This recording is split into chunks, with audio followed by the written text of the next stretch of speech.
Hey everyone, welcome to the next episode of Hip Hop Reminiscence. I'm your host, Joe Rosen, with my co-host, Fuzz Jackson. Fuzz, tell him what's up. Greetings and salutations, Fuzz Jacks. We are back. Hope everybody's well. We've been away for a little bit because we've been kind of like changing up the structure of this episode and figuring out the best way to do it, the best way to prolong it, and all of that. And what we've decided is, for a while now, we'll probably mix in some guest spots and some different episodes.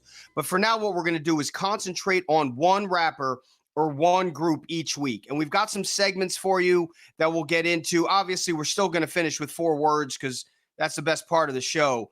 But for our first episode for a specific rapper or a specific group, I threw it to Fuzz. Fuzz wanted Method Man. That's his favorite. So we're doing Method Man. This is not Wu-Tang. We'll do a separate one on Wu-Tang, but we're going to talk about Method Man. So first, I'm going to give a little background on Method Man. Method Man's real name, because we always have to give the real names at this point, I think, right? Method Man's real name is Clifford Smith Jr. He is 52 years old. He was a member of the Wu-Tang Clan, obviously. He was, and I did not know this, the youngest member of the Wu-Tang Clan. Wow. And he was also the first to release a solo album, which was Tikal in 1994 on Def Jam Records. Did a little research on his childhood. He was born in Long Island, not Staten Island. He split his childhood between Long Island and Staten Island, though, and he's a big supporter of lacrosse and comic books. I knew the comic books, did not know the lacrosse, so I got to dig into that. Got to dig into that a little bit. He has not only been a rapper for 30 years ish, more than 30 years probably, but primetime rapper for 30 years. He's been a movie star for about 25. And a television star for 25. And, the big song that everybody knows Method Man for was, he won the 1996 Grammy with Mary J. Blige for Best Rap Performance by a Duo or a Group for I'll Be There For You and You're All I Need to Get By, which was an original Method Man song that he redid with Mary J. Blige. Correct. He's been in the movies Belly in 1998, How High, I'm just naming some of them, How High in 2001, Garden State, which is one of my favorite movies of all time, in 2004. And he's done a lot of really good television, Fuzz. He was in Oz. He was in David Simon's The Deuce, which came after The Wire, as Rodney. And one of my favorite characters, and I know you don't love him, but he played the great role of Cheese Wagstaff, the nephew of Proposition Joe in The Wire, which used to be my favorite show of all time. Now it's second after Ozark, but it's really, really, really close. Yes, really good. And now he's in Power Book 2, Ghost. There was also that really, I don't want to say bad, but unsuccessful sitcom on Fox called Method and Red with Redman that he did in 2004. It didn't last long, 1 season, 13 episodes, but they gave him a shot. The other thing I want to mention about Method Man, and then I'll talk about the albums, because he had a lot more than I even knew. Right. He was really close with Biggie, and I think that gets underappreciated and not talked about enough. He was the only guest rapper on Ready to Die, the only one. Everything else was a solo Biggie shot, and he was the only guest rapper on the song The What. He has done 7 individual studio albums, Tikal in 1994, Tikal 2000, Judgment Day in 1998, Tikal 0, the prequel, in 2004, The Day After in 2006, and then the 3 Meth Lab albums in 15, 18, and 22. He's also done 3 collaboration albums with Redman, Blackout, Blackout 2, and How High. He did a Wu Massacre album, which I don't know if we classify that as Wu-Tang or Method Man or whatever, with Ghostface and Raekwon in 2010. And then he did one, he was going to do one, or with Havoc, I think, which I don't think has been released yet. So by the way, have you heard that single? I have not. It's Method Man, Havoc, and it's one more I cannot think, but yeah, you need to check that out. I'm sorry, go ahead. Is it a new album coming out? Like, he's putting out a full album with Havoc? I think so. That single's been out for a while though. Okay. But it's fire, man. It's incredible. Yeah, it's crazy. I haven't seen it. I found that online, but I didn't find out a lot about it. Like, that specific album. So I probably won't talk much about it, but So, Fuzz, before we get into our segments and talk about Method Man and get into specific questions for you, why is Method Man your favorite rapper? I think Method Man is my favorite rapper because of the wit and the wordplay. I mean, the way if you listen to a Method Man verse, and especially now that he's gotten older, it's kind of like he's playing. He's like he's like an X-Man in the danger room playing with all his superpowers. It's like it's crazy, man, because the cadences are wild. But not only that, Meth dances on words, and the wordplay is just phenomenal. That's why he's always been my favorite. And he's been around. I think there's something to say for longevity, right? I mean, there's so few rappers that have rapped for 30 years. Like, right. I mean, I'm sure there's a lot of rappers who have rapped for 30 years, but not as successfully as he has, right? I mean, there's a few. I mean, the Roots have been around, obviously. They've been incredibly successful for 30 years. LL Cool J continues. He's not doing as much rapping as he used to be, although, he's on Rock the Bells on Sirius XM, and he's now leading I don't know if you've seen this Force Live tour that's coming out. I'm going. You are going. The thing that scares me, though, about that, Fuzz, and this is like a total sidebar, but the thing that scares that about me is like I know the Roots are going to be there because I'm friendly with one of the guys in the Roots, but it says some of the performances are going to have like Rakim, Dougie Fresh, Common, but you don't know which ones are going to be at which time. So like, how do I know? Like, if I go there, I want to see Rakim and Rakim doesn't show up, but that's a total side note. So, but have you seen Method Man live? Yeah, I saw, and as a matter of fact, I saw him with Redman. And did you really? Okay. Yes, and Ghostface, Ghostface and the Theodore unit. You remember back when Ghostface had the Theodore unit crew? They opened up for that. Yeah, they played before they came out. It was amazing, man. This is years ago. This had to be when the second Blackout album came out. Okay. Yeah. So we're talking, it was great. We're talking 20. Well, at least 15 years ago. Yeah, at least. Yeah. Okay. Yeah. So the first little segment that I want to do here is, and I'll give my thoughts, but my thoughts are gonna be kind of meaningless because this is Fuzz's guy. Like, I love Method Man, he's great, and I know when we were on and Jim asked us, who was our favorite rapper in the Wu-Tang, we both said, I mean, you said Method Man like 2 seconds, I said Method Man like 8 seconds. He definitely is. I think I think they're all good, but I he's definitely my favorite guy. But I want to call the first segment MURC, MURC. And what that stands for is the most unique rap characteristic, right? And they're going to be rappers when we talk about them, that it comes out like the flow, the lyrics, the voice, whatever it is. So it may be the same answer that you just had on, why he's your favorite rapper of all time. But if you were to say one unique characteristic of Method Man, what would it be?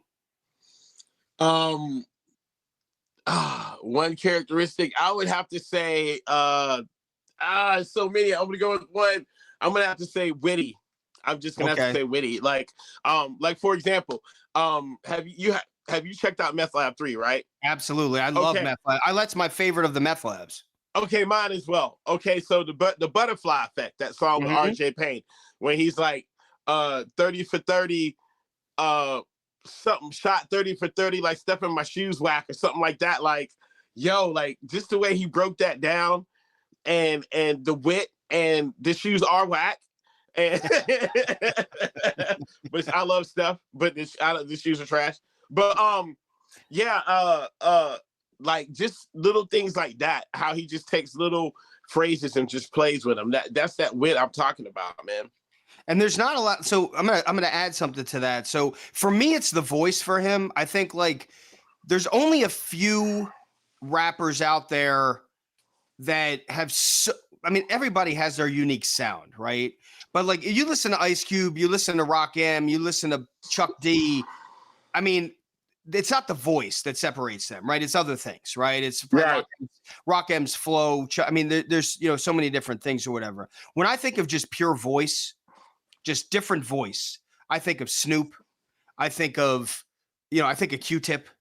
I think of Method Man. I think his voice, it's like grimy, like gravelly. It's just like, yeah, like, you know what I mean? Like it's that thick, it's that like that deep voice. And if Method Man comes on, you always know it's going to be Method Man. You know what I mean? Mm-hmm. For What sure. what rappers, Fuzz, like talking about the wittiness in this MURC segment, compare them to a couple rappers. Like what kind of rappers, you know, we talked a little bit like in the 80s albums episode about how kind of like Rock M and Public Enemy had a similar feel, right?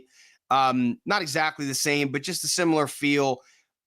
If you were gonna like group Method Man with like 2 or 3 rappers or 2 or 3 rap groups, not including Wu-Tang, of course. Like we can't do Wu-Tang. Who else would you put him with? Like who's a similar type guy? I would put the way he flowed. You know what? This is gonna be interesting, Joe. I would put him with the Alcoholics. Okay. With Cash. Not you remember when Alcoholics first came out and Cash was locked up with Cash. With Cash. I would put him in that group. I would put him in let's see. I could see Meth in like, you know what? I could have saw Method Man and Leaders of the New School. I see that. Yeah. I see You know what that. I'm saying? Back in the day. Black Moon. I could have seen him in Black Moon for sure. But yeah, kind of for me, Meth is witty, but he's also street. So it's like you can't like just have him on some like silly shit. Like there has to be an edge along with that. You know what I mean? What about with Mobb Deep? Like what about that was right? Like that was the one. Sure. You got Prodigy, you got Havoc, and I know he's doing some like we're talking about that a little bit. Like I don't know. That's the kind of the one that I see a little bit. Like I could see it's a similar style. It's, you know what I mean? It's New York. It's grimy. Sure. It's like I could see that a little bit too. You know what I mean? Yeah, for sure. What was the name of the song they did on the Hell on Earth album? Oh, I know what you're talking about. But it was the best song. It was one of the best songs on that album. Yeah. The album is dope, by the way. But yes, that song in particular was amazing. Absolutely. Yeah. So, I mean, I think it's, you know, the voice for me, the wittiness for you, I get it. What of all, I mean, we're talking about a lot, right? There's going to be some groups, you know, when we do the special ed episode, and I love special ed, right? I mean, wow. He has like, you know, a dear part of my heart because it was like it came out when I was in high school and it was great. But, you know, if we say best album for special ed, you have like 2 choices, right? So that's it. But right, Black Sheep, you got 2 choices, right? Right. For Method Man, you have 1, 2, 3, 4, 5, 6, 7, including the collaborations with Redman. You have over 10. You have 12 albums. What's your favorite album? Man, I'm gonna say it used to be, you know, it was The Cow until Meth Lab 3 came out. Okay. That Meth Lab 3 is, oh man, dude. That album, like I remember, excuse me, I remember when that album first came out, bro. I must have played that album for like 2 months straight, like almost every day. And the crazy thing about this, if you paid attention to that album, Meth doesn't cuss on that album. If there's any cussing, it's from other individuals that guest spotted on the album. But ever since he started acting, he kind of slowed down or using a lot of profanity, which makes it even more scarier because now he's using, there's no substitutes. There's no, you know what I'm saying? There's no like substitution words to get to the next bar. He's actually like pinning everything down. So that's even, because for me, it's harder to write songs without cussing in them. 100%. You know what I'm saying? Like for real. And I write a lot of clean stuff. That way nobody can say they can't play it. That's why I always like wrote clean stuff in the studio. But yeah, it's hard, bro. I didn't realize it was all clean. Is that why? Is that why it's clean because of his television career? Yeah, I think so. And because keep in mind too, I thought he was trying to play the role of Bishop. Rumor had it in like the comic book world that like he was gonna play Bishop. And that was another reason why he wasn't doing a lot of extra stuff on the albums because, you know, he wanted to try to, you know, get into that field. So shouts out to him though. That album's amazing, bro. Me being a rapper, when I heard that album, I was like hard on myself. I was like, yo, I gotta, I don't know what's going on here, but maybe like, because I'm old, like maybe I could spit those darts too. Like, I don't know, but. So you got Meth Lab 3 over Takal. Yeah. Yes. So I'll say this. It's funny you mention the thing about it being clean. I did not notice that. Yeah. And I'm going to definitely listen to it again and pay more attention to that. There were years ago, I went to, and I love the 90s tour. It was like Naughty by Nature was headlining it. And so, Kay and Vinny and Tretch, they invited me down. It was in Worcester at the DCU Center. It was called something else then, but it was the DCU Center.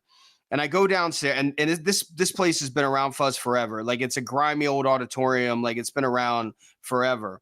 And I go downstairs, and I was with one of my partners in my baseball agency, and we walk around, and there's like no one around. We got there early because we went to a baseball game, and we went right to Worcester after that. And we walk around, and I see Biz Markie's. I see Biz Markie's. He was one of the. It was like Naughty by Nature was headlining. It was Biz Markie, Rob Bass. Who's the Montel Jordan, Cisco. Oh, wow. I have a great picture of Montel Jordan and Cisco. Montel Jordan's like 6'8" and Cisco's like 5'8". It's a really good picture. And we walk by, and Biz Markie is in his dressing room, and he's like sitting up there, and he's like just like staring at the wall, and it was like so funny. And then afterwards, after the show was over, we went back to the Naughty by Nature's green room. And Biz Markie was in there, and of course it was CNC Music Factory were there too. And so I got pictures with a lot of these guys, and I got a great picture with Biz Markie. But before I did, I had there was a case of Corona there, and I took I got a Corona and I had it in my hand. And Biz Markie is like, Joe, I will take the picture with you, but you have to put the beer down. And I'm like, why do I have to put the beer down? And he made me put the beer down because that was when he was doing Yo Gabba Gabba, and he could not have any beer or anything at all in any picture at all. So that kind of reminds me of that. Yeah. You know what I mean? That's facts, man. Like once you start getting into that certain areas, man, like a lot of shit you used to do, you can't do. Absolutely. Like, absolutely. And I think Meth Lab 3 is the best of the group. I think it's his best album too. I think a close second for me is the first Blackout album. I really, really like that album. And when we get in the best song, I think you'll understand why. We're not putting Wu-Tang in this, obviously, because if we put Wu-Tang in that opens up a whole other can of worms. Best song, Fuzz. You can only pick one. You can't even pick a close second. Okay. Best song. Right. What's the best song Method Man's ever put out? I'm gonna have to go. It's coming off the Meth Lab 3 album. Okay, it's gonna have to be Guillotine. Nice. I have that as like one of my most underrated songs. But Guillotine is that's the only song on the album that he doesn't have a guest appearance on, I think. Right. Yeah. Yes. Boom. Right. It's all Meth. So, bro, why that song? Because that, number one, it's all Meth. Number two, it's that old Johnny Blaze. Like, yep. Your girl's international, we just call her abroad. Like that, that type of shit, yo, Joe, I'm telling you, when I heard that, when I heard that, I almost crashed my car, bro. I was like, holy shit. Like, it's the subtlety, man. It's just for me, and I think, you know what, and we're sidebar, as you would say, but it goes back to the Jay-Z thing. Yep. The subtlety, like the small little things that make you go, oh shit. Like when he said, y'all flirt, when he said, what did he say? Hold the Uzi vertical, let the thing smoke. Y'all searching for death, I'll be winking through the scope. Like that type of shit, like the subtlety. So like for me on that song, that particular song, Guillotine, like Meth is just doing so much subtle shit that it's just like amazing. And it's so compact, and the verses are hard. It's like boom, boom, boom, and I'm out. And that's what I liked about that song. It's a great song. For me, my favorite song by him ever, and it's one of my favorite songs ever, is The Rockwilder.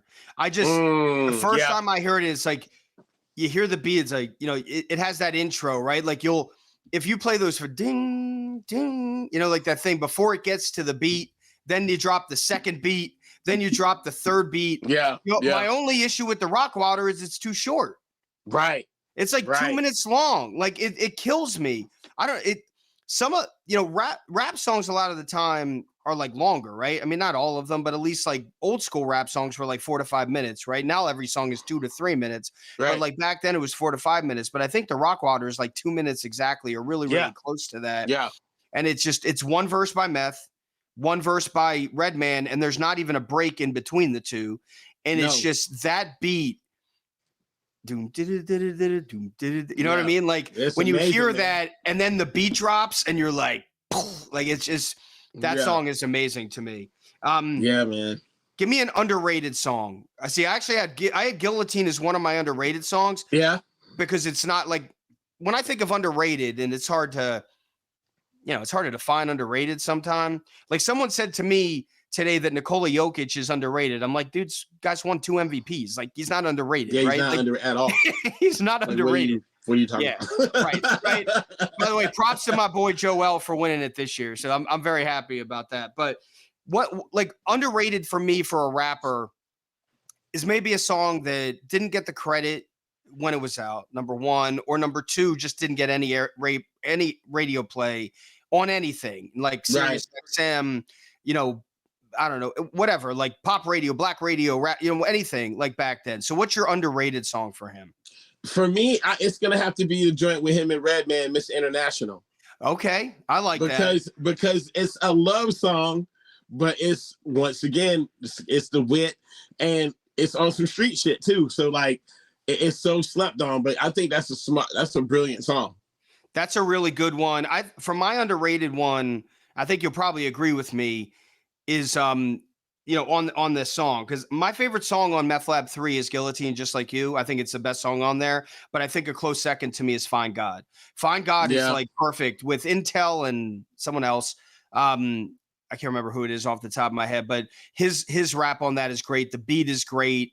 And I'm not sure why I didn't hear it before, right? Like you were even the one who told me about, I didn't even know the Meth Lab albums existed. Right. So you told me about them about 6 weeks ago. Longer than that, I guess a few months ago at this point. And I've been listening to them, kind of nonstop, since, yeah, man. Yeah. So Find God for me is that. So, all right. So this is going to be a little hard for Method Man because I think there's multiple of these and I know you love them, but when you have this many albums, like if we're talking about Special Ed and we're talking about, a skip song on 2 albums, things like that, that's kind of, it's harder to make that decision when someone only got 2 or 3 albums or whatever. Method Man has 12. But like, what's a song that comes on that you just skip? That you're breakups to makeups. All right, that was easy. Why that song? Now don't get me wrong, it's a good song, but I don't like Soft Meth. I don't Fair like enough. Soft Method, man. And I know I'm being selfish as fuck, but I like. Give me that Johnny Blaze in the booth with the camouflage jacket and the afro and the bandana, like shit, like that. That's give me Cream. Like, you know what I'm saying? Like, it's a great song. D'Angelo does his thing on it. Don't get me wrong, but it's like, man, I don't want to hear that. You know what? It's funny you say that because I'm not a big rap ballad guy anyway. Like I think that's a part of it too. Yeah, I like R&B a lot. Like, I want if I'm gonna listen to R&B, I'll listen to Silk and Shy and Bobby, all those guys. Whatever. Right. They can sing me love songs. Like I don't need love songs from rappers. That's not what there's a couple that are really good, right? I Need Love by LL is a phenomenal song. Teenage Love by Slick Rick, right? That's a great song. But like, that was one of my problems with Big Daddy for a while. Cause I'm like, I'm like a huge Big Daddy Kane guy.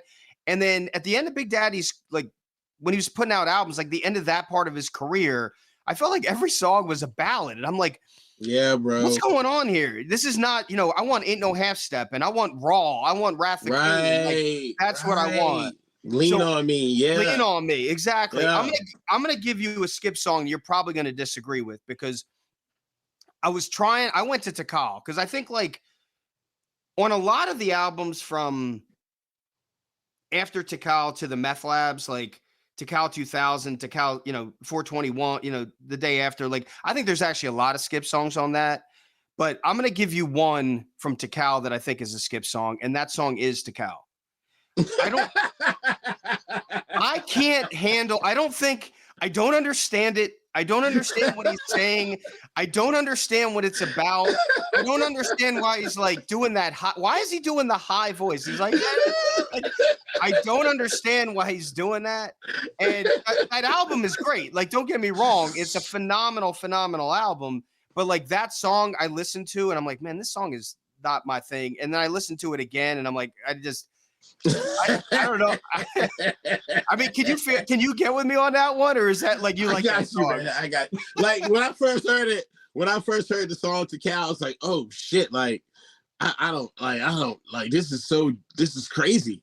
And then like after I got more into the album and went back again, I was like, okay. It's funny too because I just watched a little mini documentary with him talk. He's in Staten Island, like standing on the corner, pointing shit out. But he's talking about To Cal and how they used to always say that and shit like that. And the guy who started saying it walked up and he goes, "Yo, this is the guy who started the word To Cal." And then he goes, "If you listen to Meth vs. Chef on the first album, the guy who's doing the ring announcement, this is about face, about teams, blah blah blah blah." It was that guy.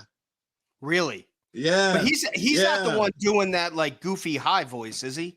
No, that's not. That's the thing I can't stand. I'm not a big voice.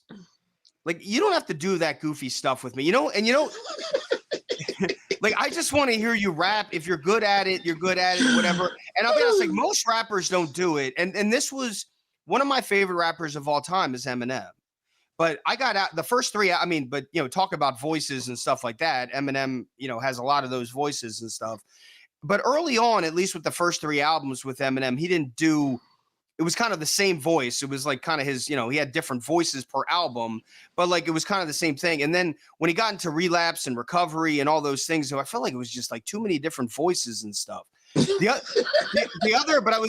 like, yeah, like he's almost. It's not like he's singing into Cal. It's almost like he's kind of screaming. I don't know. It's like I don't know what it is. I just know the first time I heard like, "Pass it over here." Yeah, that part. That's the thing. And I'm like, what is that? Why does he need to do that? I don't understand it. I'd be interested to hear, like, if we reached out to Method Man right now and be like, Meth, what were you thinking? Right? Like, what were you thinking? And look, I think there are some skip songs on Method Man's albums, but there aren't skip songs. Like, there are going to be albums we talk about, like, really, really, as good as To Cal is and as good as Meth Lab 3 is, like, you and I are probably not going to have it ranked on the top 20 albums of all time. They're very good albums, but they're not talking that. But even like Doggy Style, right? Which we both agree is one of the best albums of all time. I know you're more of a New York guy than an LA guy, but I got to give Snoopers props on that. Right. But even like that one had a skip song, right? I think Lottie Dottie is the skip song on that because, right? It's not, the first one is so good. The first one's one of the best hip hop songs of all time. And then he's got this like weird, slow version of Lottie Dottie, with this weird like instrumental thing in the background and stuff like that. But I'll say the other thing. The other thing I want to say about Meth, and I'm like, look, we're nitpicking here a little bit. Like, I don't love skits on albums, and I'll tell you why. So you want to throw one skit on an album, okay, cool. But like Method Man has a lot of freaking skits on his albums, especially on To Cal too. Yes, second one. Right, he has a lot of skits, and I mean, like Eminem does too, right? Eminem has a lot of skits. De La Soul used to have a lot of skits on their albums. I think the first time you listen to a skit, it's kind of cool. Well, some of them, like the good ones, are good, but it's like watching a movie 17 times in a row, right? Like I know these are very short movies. Like at some point you're like, all right, man, like I know the joke. Like once you hear the joke and you know the joke, listening to it again, and it's like. Sometimes I feel like the people put skits on their albums because I don't know. I don't know a lot of the times. And I know Wu-Tang has like this love of comic books, and I know, you know what I mean? I know why he does it sometimes, but it's just a lot of skits, Fuzz. It is a lot of skits, like a lot of skits. Hey, look, let me ask you this. Was it more skits than, do you think it's To Cal 2 has more skits than Third Base's second album? Third Base that has a lot of skits too. You're right. Like, and I don't know. It's like You think, I don't know why, like how the skits, because the skits, there's no skits on any other genre of music, right? Like ever, right? You're not listening to a country album and then there's like an interlude with a skit. It just doesn't happen. Right, or right. a rock album or whatever. I don't mind a skit. Like you want to put a skit or two on an album, like that's fine, right? I mean, that's cool. Like the one, in De La on 3 Feet High and Rising has their game show skits, right? They all go into each other. So it's kind of like a story or whatever. But I don't know. It's just one of those things where like you can listen to a song over and over and over and over again. Like I can listen to Bring the Noise by Public Enemy 1,000 times. It's on every playlist I have and I don't get sick of it. But you listen to a skit, it's a little different because you know the punchline. Right. All right. So that's so funny, man. But pretty accurate. I'm sorry, what you about to say, Joe? Oh no. I wanted to get into one thing, and then I want you to give your like parting thoughts on Method Man, okay. And then we'll get into 4 words. And I know, like we've talked about it. A lot of our episodes have been between 40 and 50 minutes. Right. These episodes will probably be a little shorter, maybe like 35 to 40 minutes, which I think is totally fine. But there should be more of them now. Because we're doing groups, and this will help us achieve some longevity, I think, right? Because there's a lot of rap groups out there. So, all right, this is kind of like the first thing with the MURC, the most unique rap characteristic, but a little different. All right. When you think of Method Man, you immediately think of what? Kung Fu Sunday on USA Network. Oh my goodness. All right. I didn't even bring that's what you think of? You think of Kung Fu Sunday on USA Network? I think of action-packed wordplay. Kicking you straight to your chest. I would try to kick, but my legs rusty. But yes.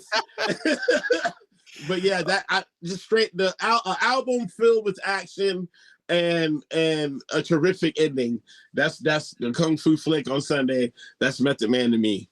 Fair enough. I think of Cheese Wagstaff 100% every day. Dude, I will never die. Shot. Yeah. But that just means he did a great job on the show. He was great. Absolutely. Yeah, I was like, dude, Cheese is so shiesty. Everybody got popped on that show. Everybody got it, bro. Obviously, I think at this point, if we're not giving anything away. If someone hasn't watched the show, like whatever at that point, but the only dude to not die on the show that should have died was Marlo. And he was you know what I mean? Like everybody's like, Marlo's going to die. Marlo's going to die. Mm-hmm. And Marlo is my favorite. Marlo is one of my favorite television characters in any show ever. I like the first season of The Wire is spectacular. The second season of The Wire went a different direction. Not my favorite. I know a lot of people really like it, but the third season when they brought in Marlo, I was like, man, this guy, and Jamie Hector, the guy who played Marlo, hasn't even played a lot. Like he hasn't done. I know he's on Bosch on Prime, but you don't see him on a lot of stuff. And he was phenomenal as Marlo. But like everybody got shot. Stringer got shot. Bodie got shot. Wallace got shot in like the first season. Everybody died in that show. Yeah. I think if Avon would have been on the streets, he would have got killed too. Yeah, that's true. Right. And you think James Gell saved him. Yeah, and you think about the stars in that show, right? I mean, you got Idris Elba, you got, freaking Michael B. Jordan played Wallace. You know what I mean? That's Wood Harris. Yeah, Wood Harris. Obviously Dominic West. You have like superstars. You had superstars in that show, and every show any of those guys are on now, you're like, that's Wire. Yeah, right. The Wire. Yeah, absolutely. All right, Fuzz. Before we finish and get to 4 words, give me your final thoughts on Meth. Like you got, Meth's in front. Here's another little segment. Method Man's in front of you. What are you saying to him? Method Man, thank you for 30 years of bars, wittiness, and very, very detailed song structure. And you are the proof that age does not matter in hip hop. As far as I'm concerned, Method Man has gotten better every year. He is, as far as like older rappers concerned, ain't nobody touching him, man. Yeah, that's I don't really have much to add to that. Method Man, again, yeah, thank you for the longevity. Thank you for thank you for what you did for rappers with Wu-Tang Clan. Like, thank you for, you guys coming together, becoming Wu-Tang Clan, but at the same time going your individual directions on separate labels, which kind of remade the industry, which, I mean, it took rap to a different world. Thank you for your relationship with David Simon, like for being Cheese, for being, The Deuce was a great show too. Like he was great in Garden State. I'm not a Power Book 2 guy. I love Power. I love the first Power. I don't love Power Book 2 as much. It's okay. It's just a little soap opera-y for me. But the first one I thought was really good. I'm like all over the sidebars, but that's the main thing.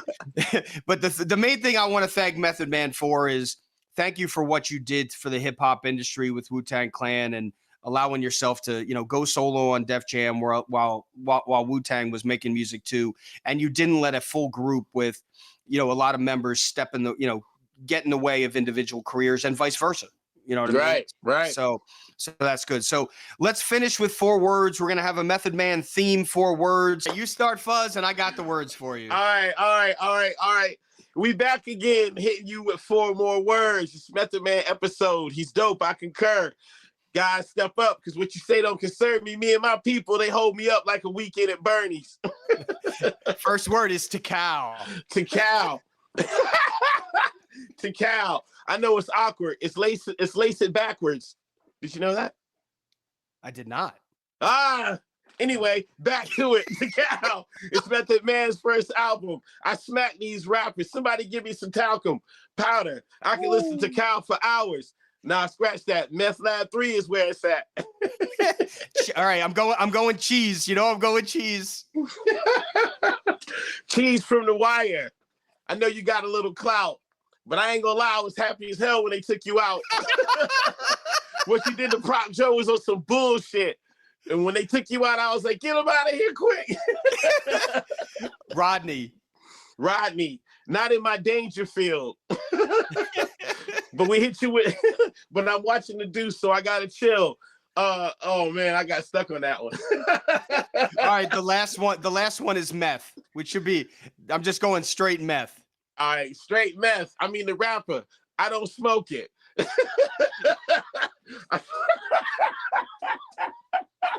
I'm sorry. That's all right. I love it. Oh, Meth.